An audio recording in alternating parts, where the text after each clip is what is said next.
Oi pessoal, tudo bem? Vocês já se depararam com palavras como give up, run into, lay off e ficaram se perguntando o que será que essas palavras significam?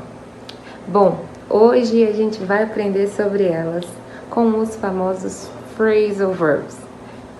Vamos para a aula?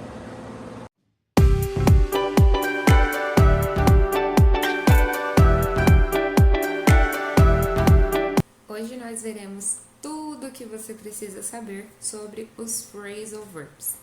Começando por o que são. Bom, os phrasal verbs são palavras, verbos que combinados com uma partícula, uma preposição ou um advérbio ganham um novo significado. Como por exemplo, vamos supor que a gente tem uma prateleira com verbos, advérbios e preposições. Tá fantasiado de poção mágica aqui, porque é como se fosse uma mistura mágica mesmo. Então, a gente vai escolher um verbo, um advérbio ou uma preposição e misturar tudinho. E aí vai criar um novo significado, que são os phrasal verbs.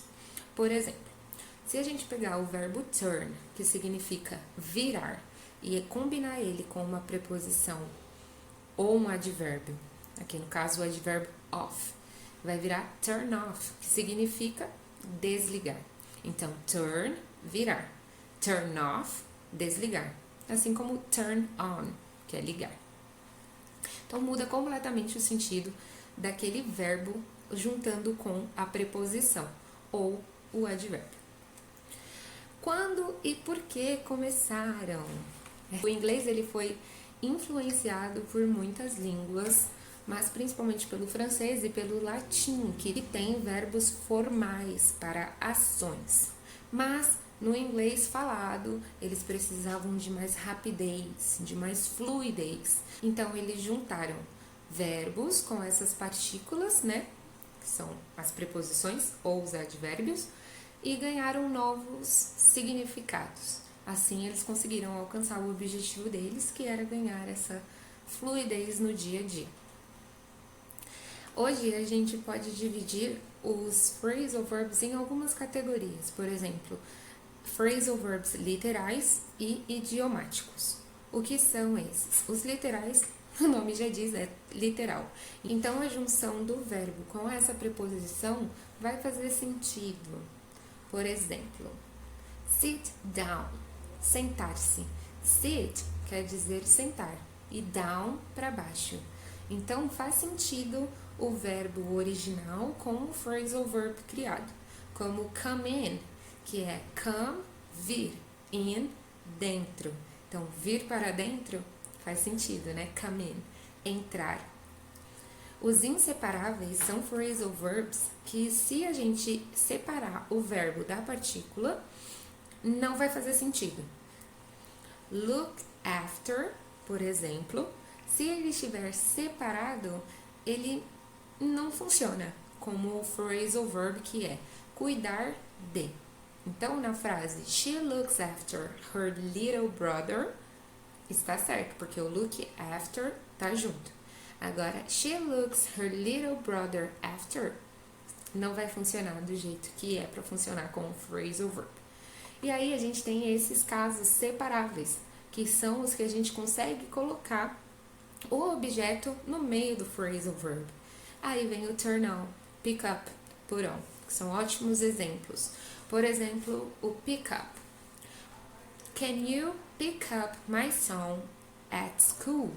Você pode falar assim com o phrasal verb junto. Can you pick up my son at school? Ou você pode colocar o objeto no meio do phrasal verb.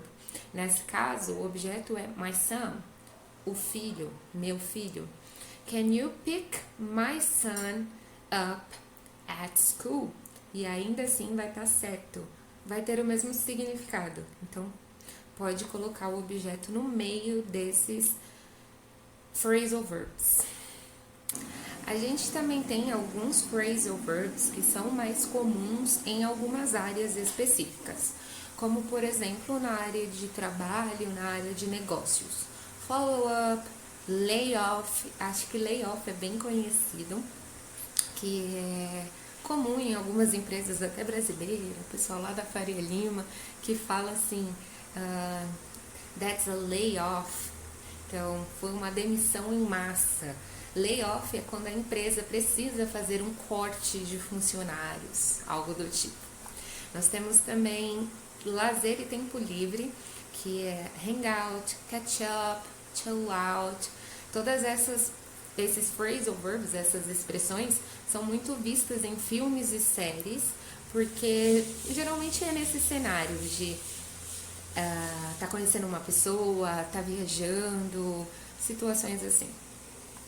Nós temos também esporte e saúde, então workout, fazer exercício físico, warm-up, aquecimento, todos esses phrasal verbs também são bem utilizados no dia a dia.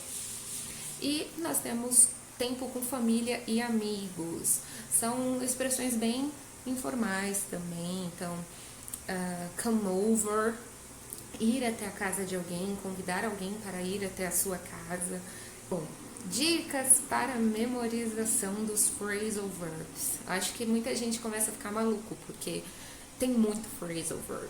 Você não precisa decorar todos de vez, você não precisa saber todos os phrasal verbs, mas se você quer aprendê-los e fazer o seu inglês parecer mais natural, eu vou te dar algumas dicas de memorização. Primeiro, agrupar pelo significado. Ao invés de memorizar phrasal verbs aleatórios, divida eles por tópicos, como a gente fez anteriormente em área de trabalho, de lazer, que fica mais fácil de você decorar. Outra dica, aprenda pelo contexto, não só por palavras isoladas. Então, sempre que você aprender um phrasal verb novo, já monte uma frase com aquele phrasal verb na frase, porque assim você vai ter uma frase inteira que vai fazer mais sentido na sua cabeça o significado deste phrasal verb. E use situações da vida real. Então, fale sobre o seu dia, sobre o seu trabalho, sobre o tempo que você passa com a sua família, com o tempo que você passa com você mesmo. Use phrasal verbs que vão fazer sentido no seu dia a dia. Assim fica mais tranquilo de aprender, fica mais fácil. É isso que eu tenho para falar para vocês sobre os phrasal verbs, que são muito utilizados. Espero que vocês gostem e comenta aí qual phrasal verb desses vocês conheciam, se vocês acham que é muito difícil, quais que dá mais trabalho, quais que vocês mais gostam, que vai ser muito legal a gente bater esse papo. Obrigada por assistirem. Bye, bye!